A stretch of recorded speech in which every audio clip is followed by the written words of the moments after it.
Hello Kitchenatics! Welcome to my channel! Tayo ngayon ay magluluto na naman ng panibagong recipe. At ang ating recipe for today ay gagawa tayo ng ginataang salmon and shrimp with spinach with coconut milk and turmeric. So para lagi pong updated sa ating mga recipe, just follow and subscribe. So umpisahan na po natin. At ito ang ating mga ingredients para sa ating ginataang salmon and shrimp. So meron tayo ditong gata. Yung salata po yung gata ko. Tapos ito yung gamit ko na salmon. Yung salmon na gamit ko, ano to, yung buntot lang, parang mga scrap lang ng malaking salmon. Kumbaga buntot, saka yung medyo tiyan.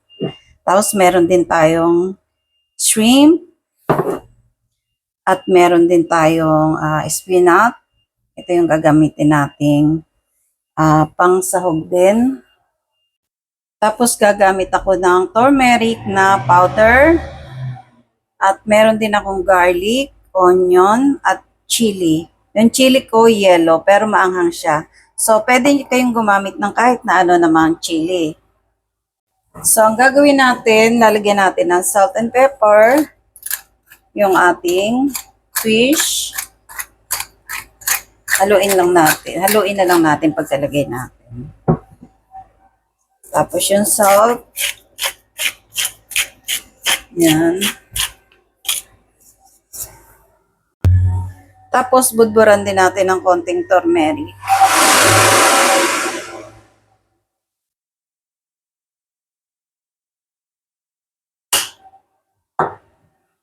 Tapos imamassage lang natin ng konti para humalo na yung ating salt, pepper, and turmeric. Sa isang pan, naglagay na tayo ng mantika at ilagay na din natin yung ating garlic at saka yung ating onion.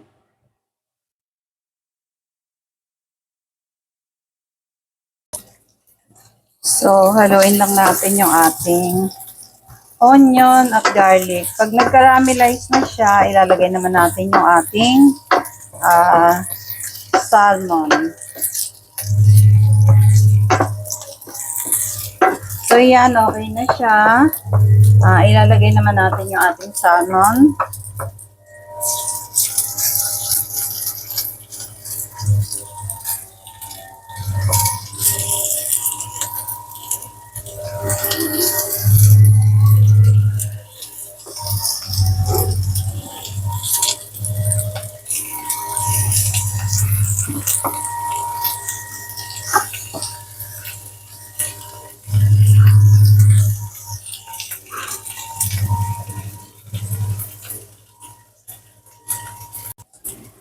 So, ngayon, balik na rin naman natin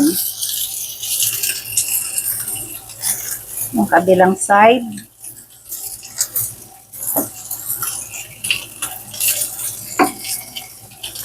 So, yan. Ang bango po. Yung turmeric, naaamoy ko siya. Usong-uso yan sa Indonesia, yung pagpiprito ng isda na may turmeric. So ngayon, ilalagay naman natin yung ating gata. Yan. Kailangan natin ng ating gata. Tapos yung ating hipon, nilagay na rin natin. So, titimplahan na lang natin siya ng asin at paminta. Tapos, lagay na rin natin yung ating chili para lumasa na yung anghang. Mas ganda sana green o yung pula, pero wala akong pula at saka green. So, yan na lang. So, maglalagay pa ulit ako ng konting turmeric para mas yellow siya.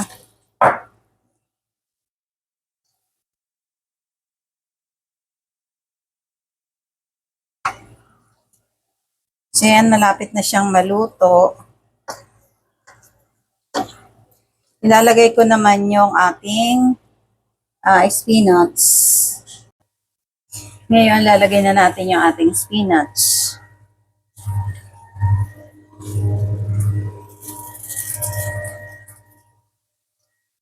Ang sarap niyan.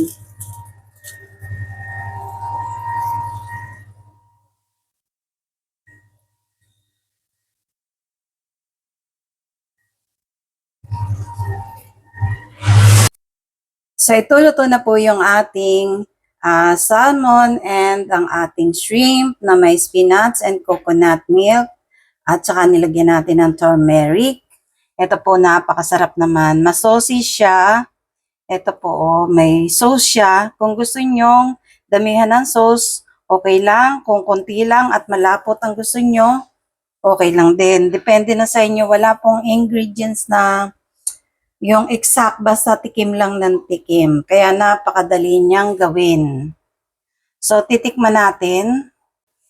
So, ito po, titikman natin yung ating masarap. Alam kong masarap. Lagi-lagi ko na po nagagawa to.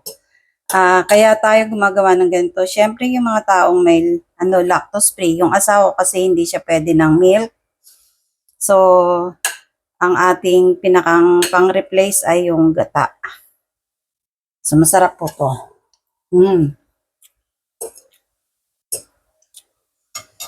Perfect na perfect sa potato o sa kanin. Ang sarap. Siyempre, yung lasa ng hipon, yung katas niya galing dun sa ulo. Yung sabaw. Tsaka medyo may anghang. Pero kung ayaw nyo may anghang, huwag nyo lagyan ng siling maanghang. Pwedeng may sili, pero yung hindi maanghang. Ang sarap. Ang sarap pati ng spinach niya. Napakasarap.